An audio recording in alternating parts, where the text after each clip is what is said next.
Fala galera, tudo bem? Rui aqui, vamos continuar hoje os nossos estudos de história antiga. A gente vai ver agora, continuar ali o Império Espartano, né? Eu não usei essa expressão, Império Espartano, mas é o que está acontecendo, né? Esparta está criando um império. E eu coloquei aqui esse sujeito, né? É o Conon, que não é espartano, é de Atenas, né? Ele foi o general ateniense que perdeu a Batalha de Gospótamo, né? Perdeu a última grande batalha para Esparta, né? Apesar de ser um almirante, né? Desculpa, é uma batalha naval. Mas ele é um bom almirante, né? Um bom comandante. E ele vai aparecer aí de novo, né? Então, eu achei a história dele interessante, por isso que eu botei ele. Não tava muito querendo esquentar a cabeça procurando imagens, né? Mas lembre-se aí de curtir, comentar, compartilhar, se inscrever, essas coisas todas. Link no Tipo a Ponto aí, quando você puder ajudar a gente. É um Pix anônimo, né? Você pode mandar uma mensagem lá também, colocar qualquer coisa que vocês queiram perguntar aí nos comentários. E tem aí a série inteira de Grécia, né, e de lógica também no canal, lógica aristotélica, escolástica ali, né, baseada em São Tomás de Aquino. E fique aí no canal que daqui para frente vai ser Grécia, Roma, Idade Média, tudo ainda, né? Ah, mas vamos lá.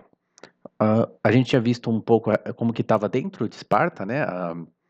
Como que Esparta dentro, internamente lidou com a vitória, né, na Guerra do Peloponeso. Todos esses vídeos desde a da Guerra do Peloponeso, né, tirando aqueles de arte, de arquitetura, né, a gente tá muita coisa acontecendo entre ali 404, que é basicamente quando acaba a Guerra do Peloponeso, até a gente vai hoje até 394. Então são 10 anos ali em que tá um monte de coisa acontecendo, né, muita coisa mudando e tá tudo muito rápido, né.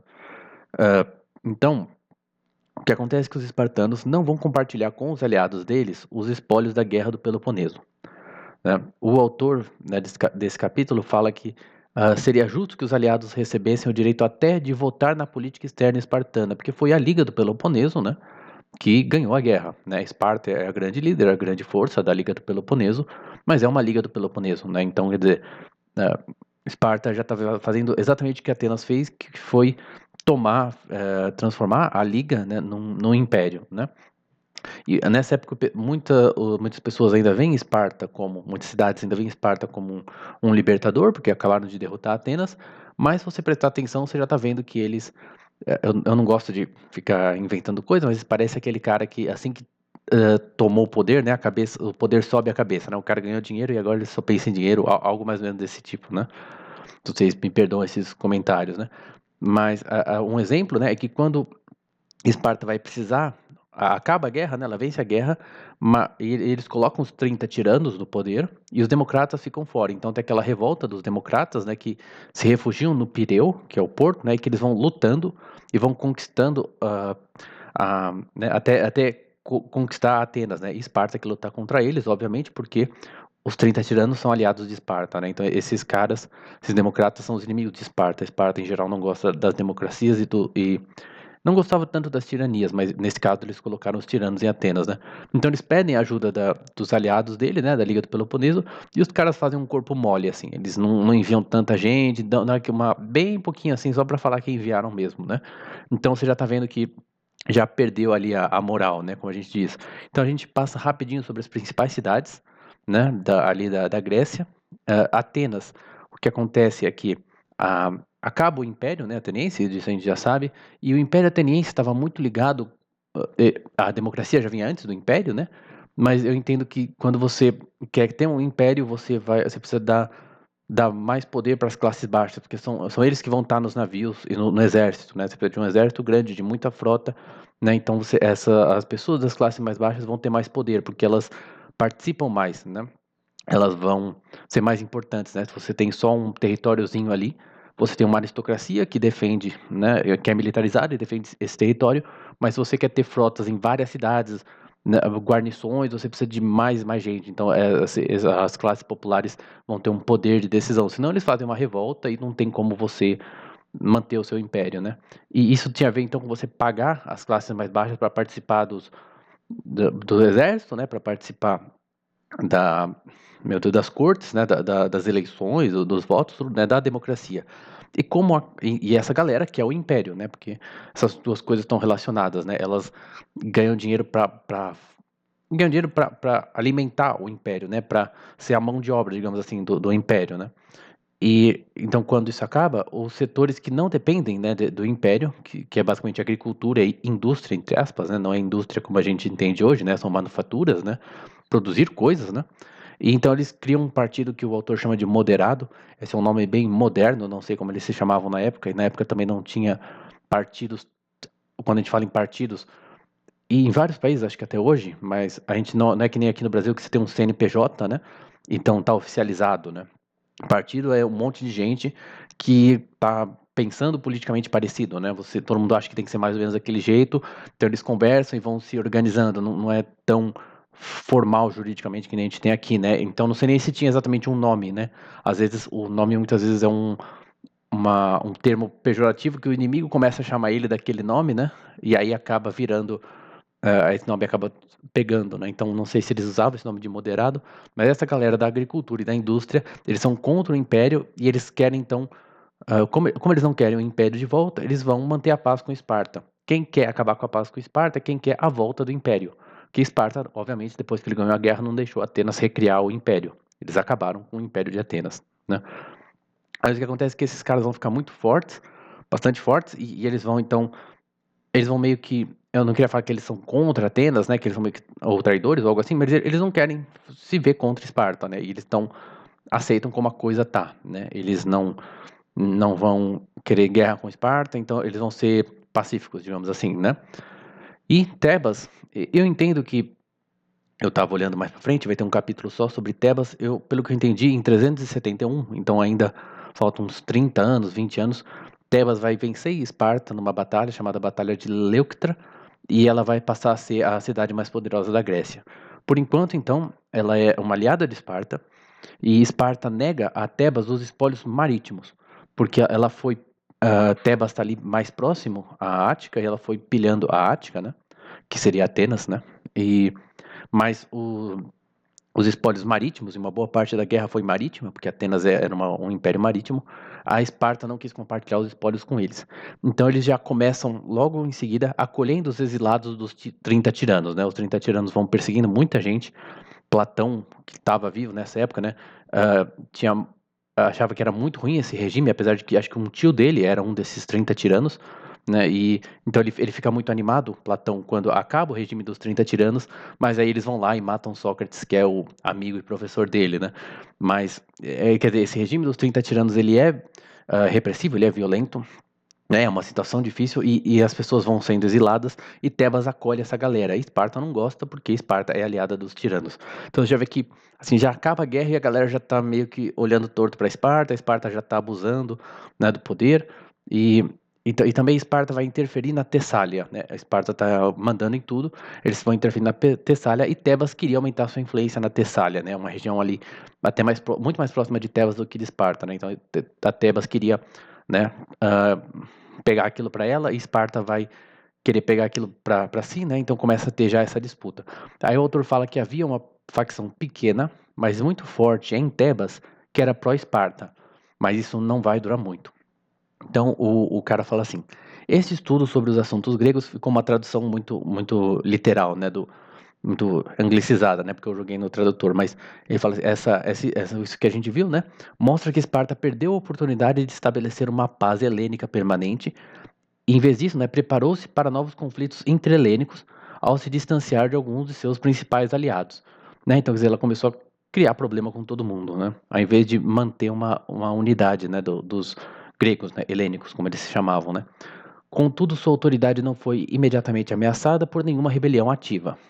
Assim como o Império Ateniense no início da Guerra do Peloponeso, o Império Espartano no início do século IV era forte demais para ser derrubado sem intervenção estrangeira. O primeiro ataque bem-sucedido ao Império Espartano não partiu da Grécia, mas da Pérsia. Então vamos ver um pouquinho as relações entre Esparta e Pérsia, né?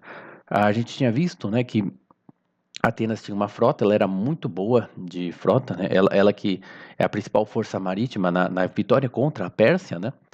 A Batalha de Salamina, né? Essa coisa toda.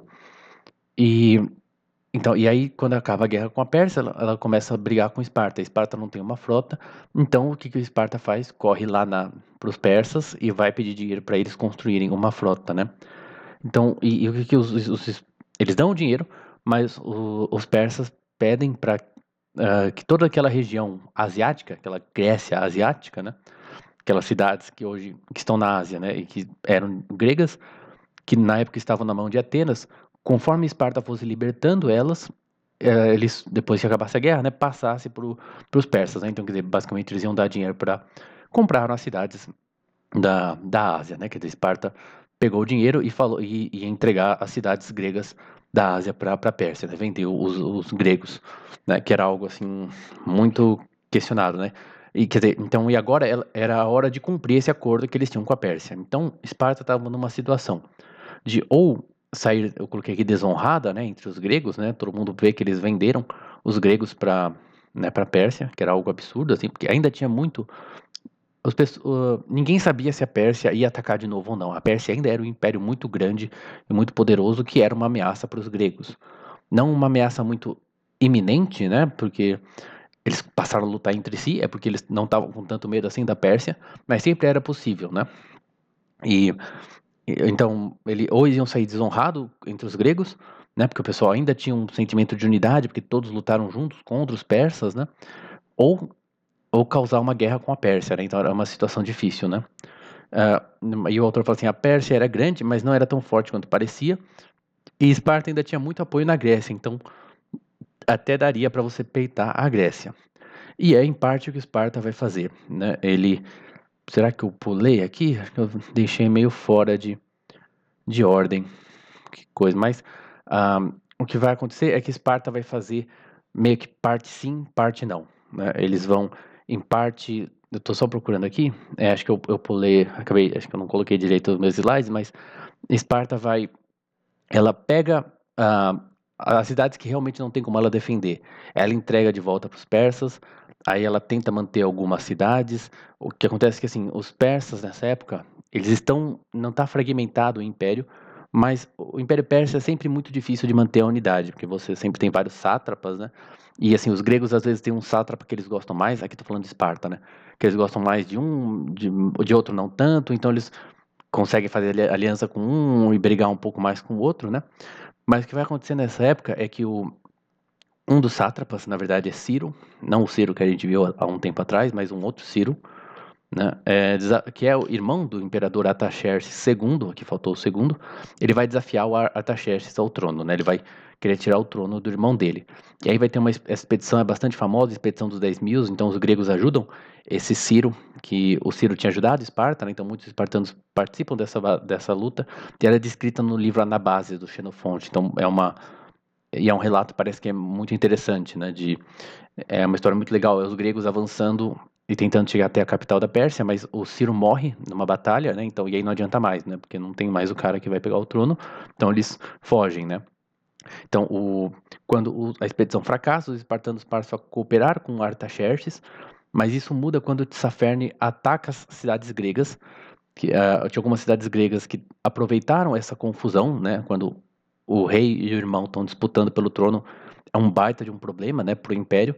Então a galera falou, opa, hora de sair da Pérsia, né, sair do domínio, né, vamos fazer aqui a nossa independência, né. E o Tissafernes, que era um dos sátrapas mais importantes ali da Pérsia, né, daquela região, ele vai atacar essas cidades gregas. E elas pedem apoio para Esparta, então Esparta, né, volta, vai lutar contra o Tissafernes, né, então você vai vendo que Esparta, até que Esparta está comprando a guerra com o, a Pérsia, né? O que acontece é que a Pérsia não está muito bem, perderam já uma guerra contra os gregos, então eles também não estão querendo avançar com tudo contra os gregos, né? E também os espartanos já não gostavam muito de Tissafernes, porque na verdade o Tissafernes foi mais inteligente. Quando era para financiar Esparta contra Atenas, o Tissafernes ele sabia assim, eu vou financiar um pouquinho Esparta, aí eu vou financiar Atenas, né?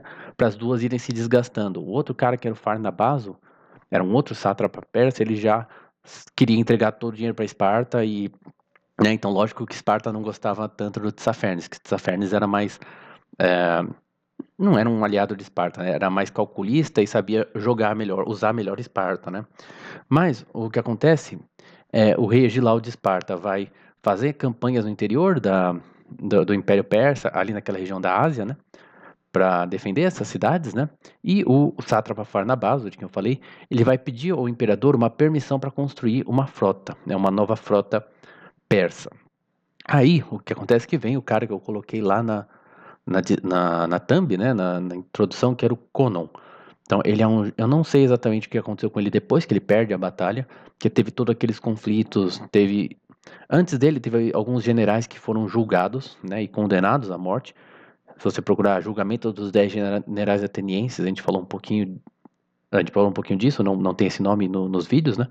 Mas você pode procurar a respeito. Inclusive, teve os generais que perderam a batalha e eles foram julgados, só que eles foram julgados todos juntos, né? E a lei de Atenas não permitia isso. Então, o Sócrates, que era um dos caras que estava ali no tribunal, falou: eu não vou participar disso, e foi embora, né? Porque isso estava desonrando a lei de Atenas, né? Então, eu não sei se tinha risco disso acontecer também com o Conon, não sei se é toda aquela confusão depois das facções pós, né, a derrota de Atenas, mas o fato é que ele vai para o Chipre, né, a ilha do Chipre, que tem um cara chamado Evágoras, que eu entendi que ele é meio que um aventureiro, um pirata, um cara, um, um aventureiro seria, né, que ele vai conquistando terras no Chipre e ele monta um reino para ele, e ele passa a ser chamado quase de o rei do Chipre, porque ele conquista quase o Chipre inteiro. E ele foi aliado dos persas, aí ele parou de pagar o tributo para os persas e o Conon foi para lá, né? Ele recebia muitas pessoas, aventureiros também, mercenários, né? E o Conon foi para lá, para a corte dele e já foi chegando no ouvido dele para fazer ele reatar relações com os persas, né? E ele queria, na verdade, ele já estava pensando o Conon em usar os persas para atacar Esparta. E é o que ele vai fazer. Os persas vão parece que o pedido, essa ideia de fazer uma nova frota chega junto o pedido meu Deus, Evágoras e do Conon junto com o de Farnabazus. Então os persas já falam, bom, tem um general habilidoso, que é o Conon, né? A gente precisa de um almirante, né? Tô falando de general, mas é porque eu acho que os gregos usavam o mesmo nome, estratégos, para os dois, né? Mas esse almirante, né, ele é experiente, vamos colocar ele na frota persa, e o Conon estava morrendo de vontade de se vingar de Esparta, né, porque, na verdade, até aquele momento, talvez o que ele fosse mais famoso é por ter perdido a grande batalha, grande última batalha para Esparta, né. Não sei se eu estou lendo demais nisso, né, mas com certeza ele queria restaurar o Império Ateniense e ele era né, ele foi derrotado nessa grande batalha, então com certeza ele queria se vingar de Esparta, né?